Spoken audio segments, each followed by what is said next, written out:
并且成功率不到30%，价格也十分昂贵。我想尊重一下您的意见，试一下吗？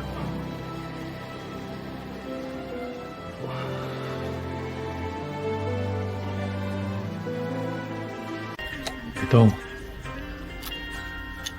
我身上都是灰。没关系。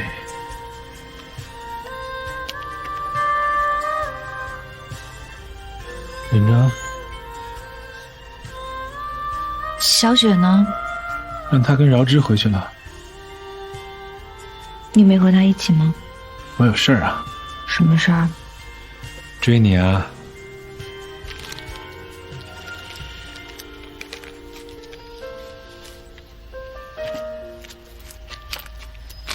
那辆车的车牌你看到了吗？没有。那司机长什么样看不看见？也没有。当时天太黑了，对方又亮着强光，我也很害怕，我就只顾着往前跑。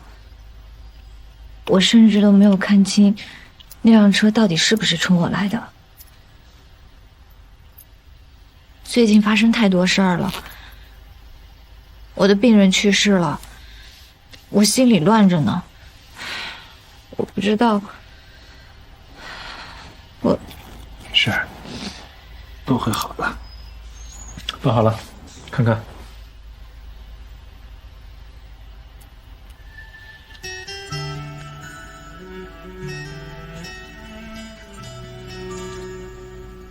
包扎技术不错呀。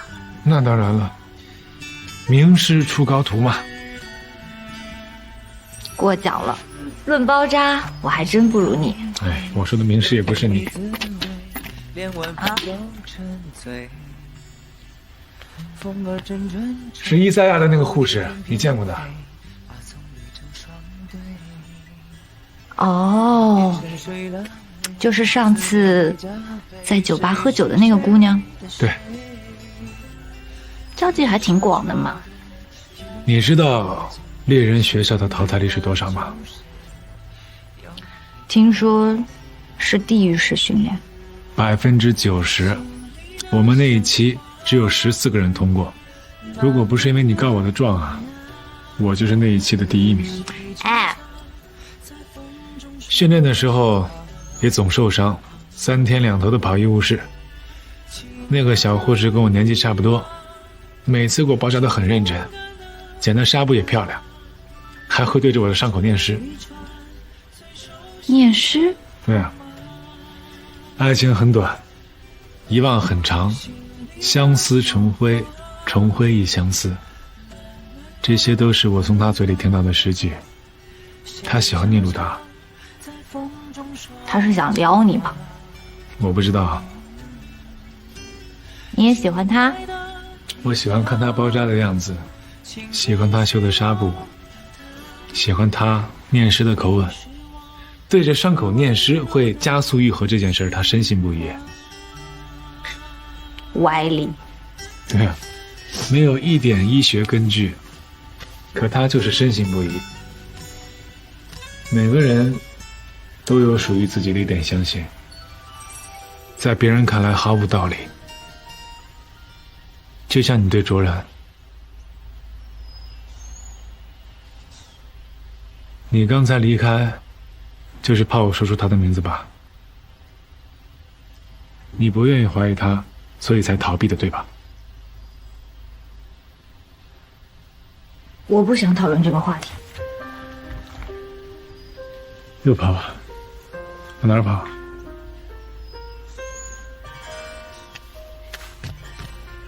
如果船上那把枪真是他的，你还相信他吗？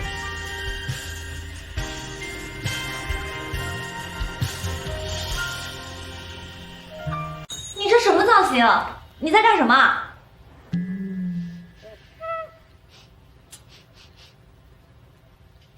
榴莲？你居然会买榴莲？我的天哪！你该不会是在做榴莲蛋糕吧？失败了。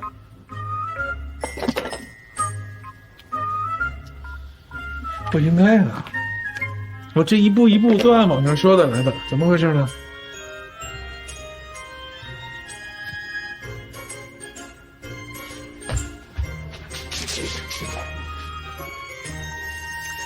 ？180度双面平均受热烤半个小时，你调的是单面，梁队长。嗨，我说呢。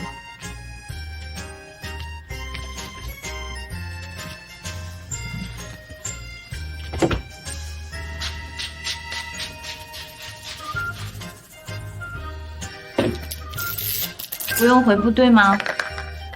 我休假嘛。我怎么了？虽然不想承认，但是在这个时候能在家里看到你，还是很安心的。我就知道。不过你为什么突然要做榴莲蛋糕啊？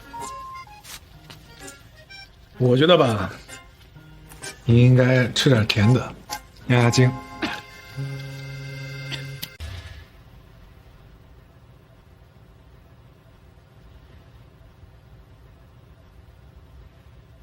她真的是饶警官的女儿？对，好神奇啊！如果你认识以前的他，就能原谅现在的他了。也许吧。哎，你是怎么看出那个自杀是有问题的？你忘记我喜欢看侦探小说了吗？那些我们曾经以为无用的经历，最后会在某一个不经意的瞬间彰显出它的价值来。还有，我的这个习惯是受了卓然的影响。然后呢？所以我觉得昨晚你的那个推断是不存在的。如果他真的是那把手枪的主人，他在伪造自杀现场的时候，不应该疏忽这个致命的漏洞。哦，说了这么多，原来是为了他呀。我是为了我自己，过去我也有，但我不会因为我的过去而丧失了判断当下的基本理智。我希望警方赶紧破案，用事实证明你错了。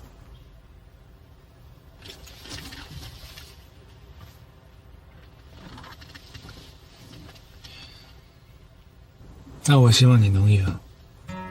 我希望这段过去不要伤害到你。我说过，我在乎的不是输赢，而是人。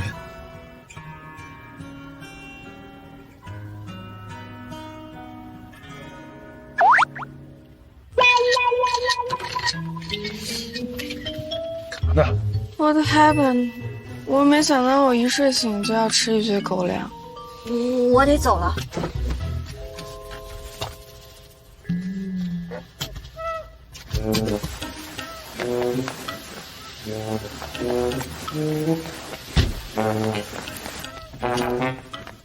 龙猫，你真像一个情窦初开的少年。我本来就少年。舅妈问我你和夏初进展到哪一步了，我怎么回答？你刚才拍那个照片了？我打死都不杀。你发给他，发给他，也发给我一张。哦，真是活久见。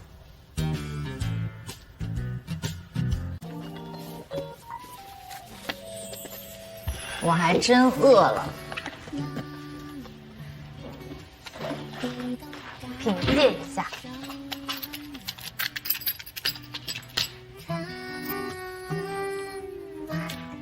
随着将心也变柔软。味道不错。吃出什么味儿了嘛？这味道不错。笑的陪伴。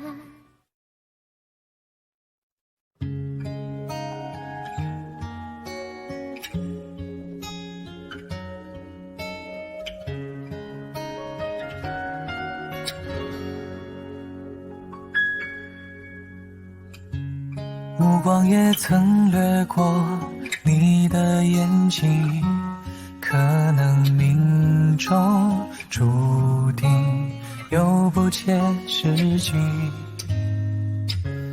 脑海也曾回想你的表情，学着哭泣，勇气不再去逃避。记住你的喜好，慢慢的靠近，无法预料结局，就交给命运。早想不起那一刻爱上你，也会榴莲味儿的。那我出去吃吧。在这吃吧，没事。我现在对这个榴莲味已经免疫了。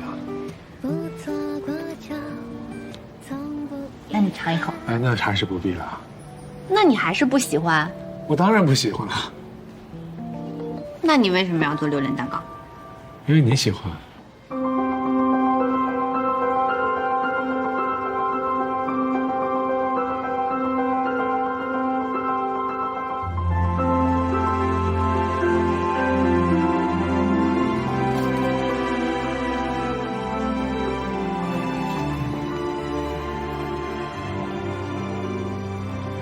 我听张医生说，调到急诊来了。是不是呀？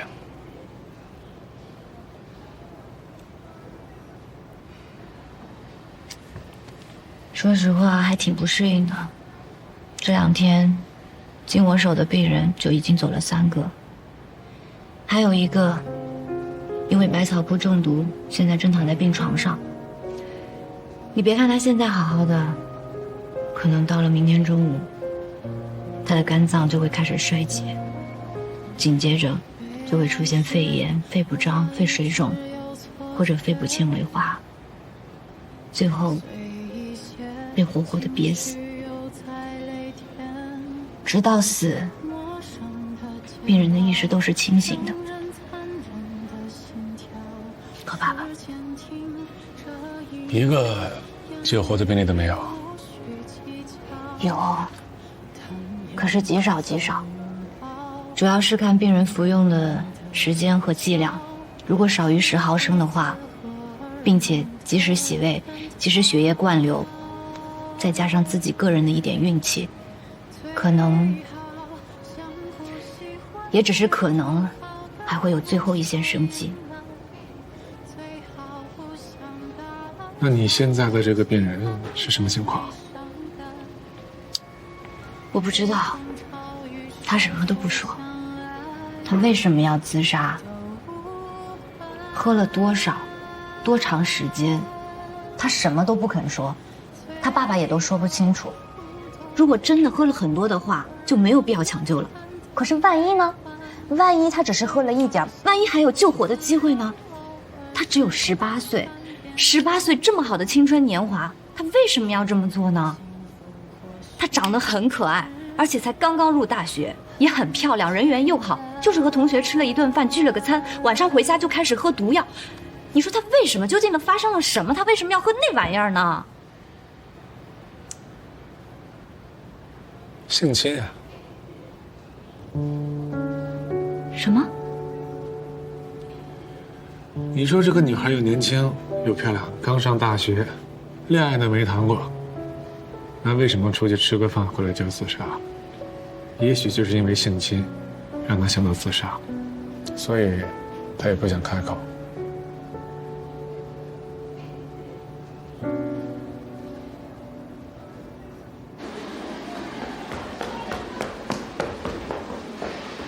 刘然，刘然，你能听见我说话吗？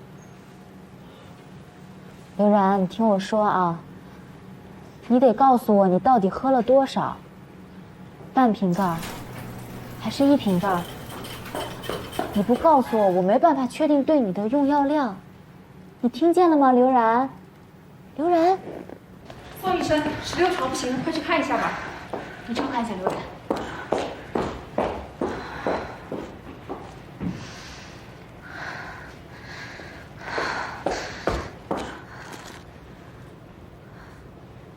我是急诊住院医，我叫夏初。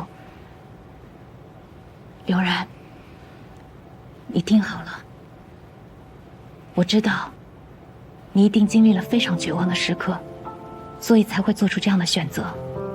我很理解你的痛苦，真的。但是我想说的是，不管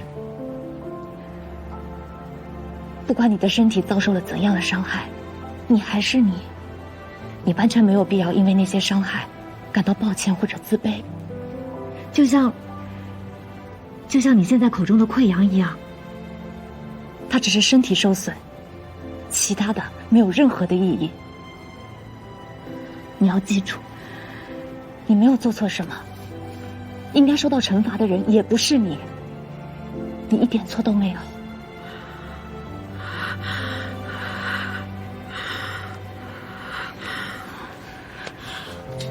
刘然，你听到了吗？你没有做错。我没有错，我没有错，我没有错。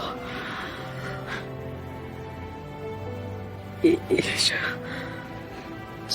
求求你，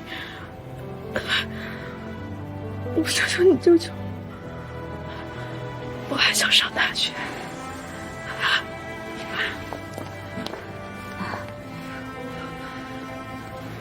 我还想上大学。别害怕，没事的。但你要告诉我，你喝了多少？梁木泽，贾医生，那个蛋糕我尝了，还是温热的，所以我想送蛋糕的人应该没有走远。侦探小说不白看嘛。不，这跟侦探小说没有关系，是因为只有你才会把刚出炉的蛋糕第一时间送到医院来给我。原来我休假比较闲吧。蛋糕很好吃，朗姆酒口味的，昨天是巧克力味的，前一天是黄桃奶油味的，之后的每一口我都有很用心的在品尝。你喜欢就好。很喜欢。现在下班回家吗？还不行，刘然的左肺已经出现了纤维灶。没有其他的治疗办法吗？即使有，也不是我能主导的。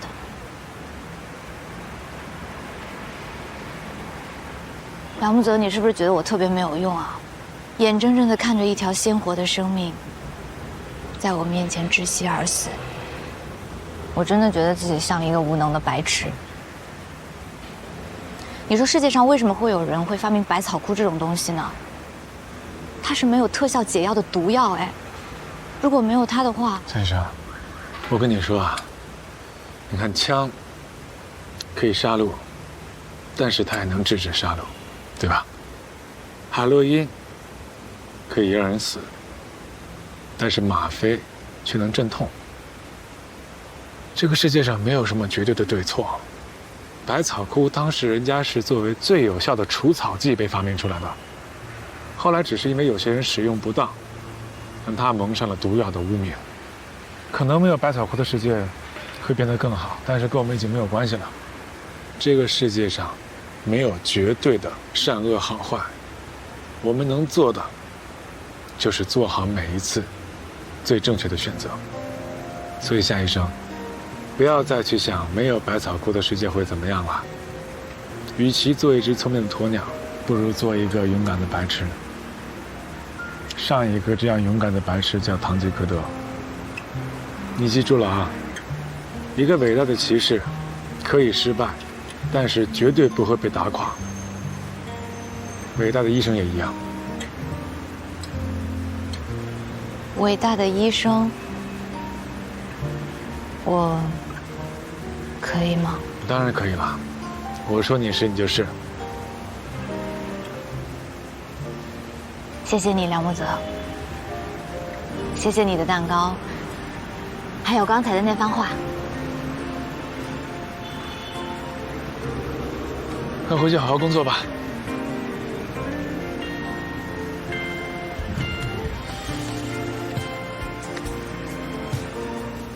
工作再忙啊，也要注意你的军容，知道吗？拜拜。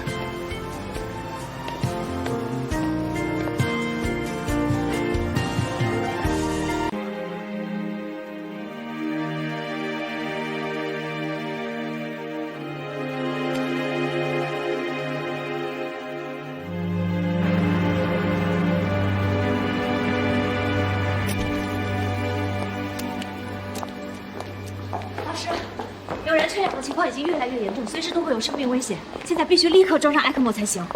能不能装上 ECMO，要等他家属过来商量。你先把刘然父亲的抢救病程补充完整，交警和保险公司那边等着要看你。可是宋老师，刘然夏初，理智一点。我们只是医生。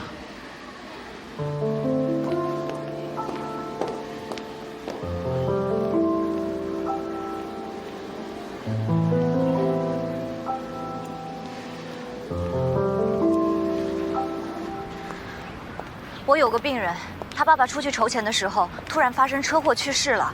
他现在病情很危险，可是我又不想放弃他。但是，治疗的投入会很大，他们家已经没有条件承受。你可不可以让电视台过来报道一下？没问题，我马上安排。谢谢你啊，米果。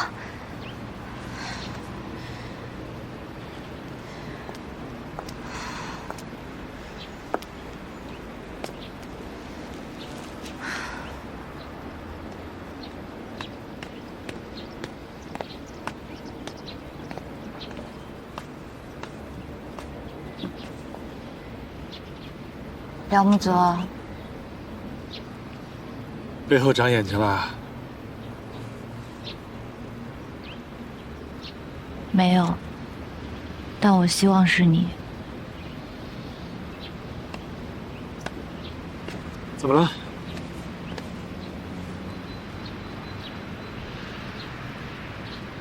刘然的父亲，我知道，我看见他送进医院了。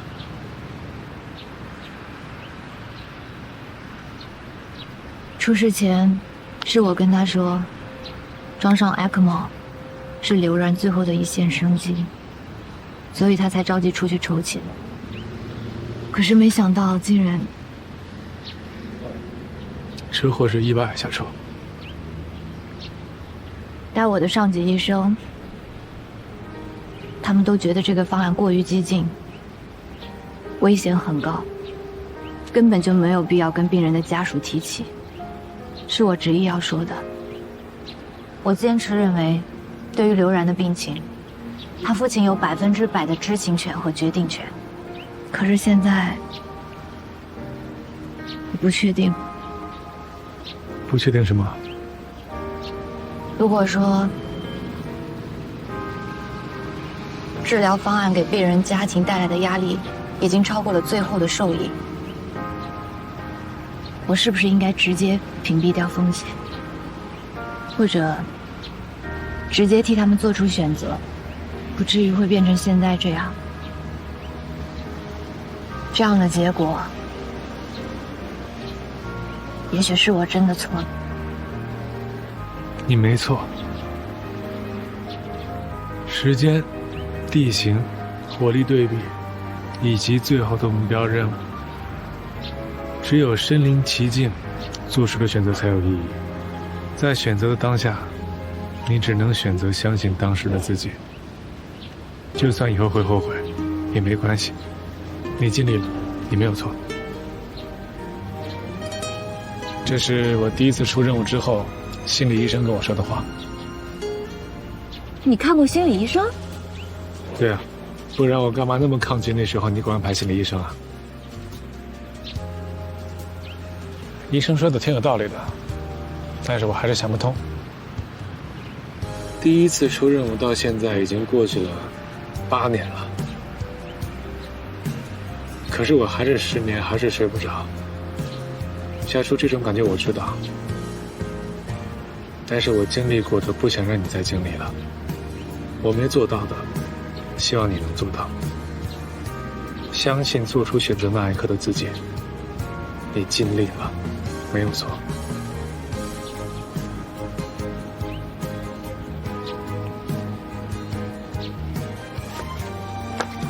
你有钱吗，梁木泽？啊？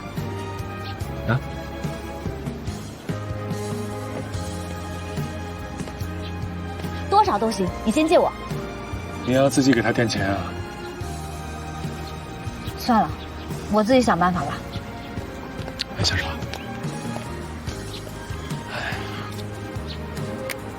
后面看你了。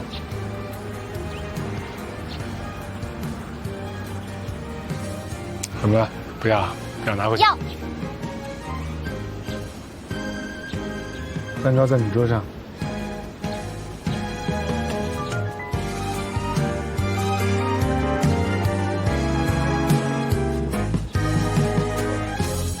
谢谢你。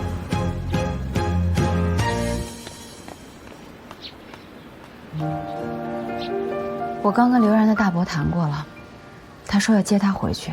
艾克莫准备的事，先停下来吧。放弃了。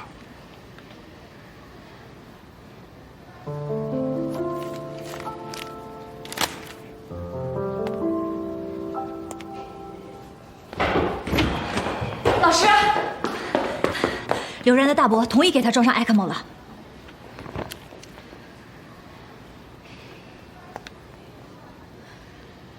你怎么说服他的？我来垫付。你来垫付？对，在司机赔偿之前，装上艾克莫的钱由我来垫付。电视台那边也会有跟进的报道，我也会替他们在网上众筹。之后的费用，希望可以通过赔偿金和网上众筹来解决。再说你，我知道我这样做很傻，我也知道医院有很多这样子的病人，我也不是富二代，想要帮也帮不完。